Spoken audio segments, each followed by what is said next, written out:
সবই তো পেয়ে গেছে।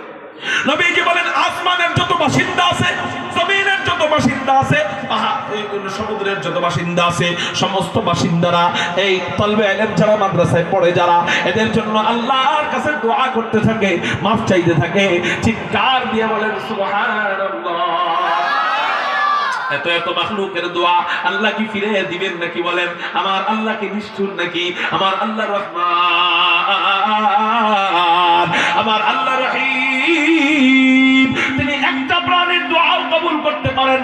যেমন দেখেন না, বুখারী শরীফের হাদিস, একটা বেশ্যা নারী একটা কুকুরকে পানি পান করাইছিল। পতিতালয়ের একটা নারী নিজের দেহকে বিক্রি করে সে খাইতো, জীবিকা উপার্জন করত। রাস্তা দিয়ে হাইটা যাইতেছে, কুকুরটা তৃষ্ণার কারণে ছটফট ছটফট করতেছে।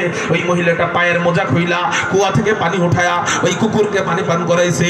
এই ভালো কাজটা আল্লাহর কাছে কেমন কবুল হয়েছে? ওই কুকুর আল্লাহর